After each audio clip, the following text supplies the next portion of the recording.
Online betting పై పోలీసులు ఎంత అవగాహన కల్పిస్తున్నా కొందరు మాత్రం వినిపించుకోకుండా డబ్బులు పెట్టి ఆన్లైన్ గేమ్స్ ఆడి అప్పుల పాలయ్యి ప్రాణాలు తీసుకుంటున్నారు. తాజాగా మరో డిగ్రీ విద్యార్థి ఆన్లైన్ బెట్టింగ్లకు బానిసై అప్పుల పాలయ్యి నిండా మునిగానని తెలుసుకొని ఆఖరికి ఆత్మహత్య చేసుకున్నాడు. రంగారెడ్డి జిల్లా మహేశ్వరం పోలీస్ స్టేషన్ పరిధిలో పోచంబస్తీకి చెందిన 21 ఏళ్ల సాయి కిరణ్ హైదరాబాద్లోని నారాయణగూడలో ఉన్న ఓ ప్రైవేట్ కళాశాలలో డిగ్రీ సెకండ్ ఇయర్ చదువుతున్నాడు. ఎలా తెలిసిందో గానీ కొంతకాలంగా ఆన్లైన్ బెట్టింగ్కు అలవాటు పడ్డాడు. తన దగ్గర ఉన్న డబ్బంతా అందులోనే పెట్టాడు. ఫీజుకని కుటుంబ సభ్యులు పంపే డబ్బుతోనే బెట్టింగ్ పెట్టాడు. అక్కడితో ఆగకుండా స్నేహితుల వద్ద అప్పు తీసుకొని మరి ఆన్లైన్ బెట్టింగ్లు ఆడాడు. ఫైనల్ గా డబ్బులు అన్ని పోయి అప్పుల పాలయ్యాడు. దీంతో ఏం చేయాలో అర్థం కాక చేసిన అప్పులు ఎలా తీర్చాలో తెలియక ఈ నెల 19న మహేశ్వరంలోని తన ఇంట్లో పెట్రోల్ పోసుకొని ఆత్మహత్య చేసుకున్నాడు.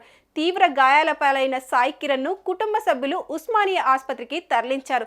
చికిత్స పొందుతూ సాయి మృతి చెందాడు.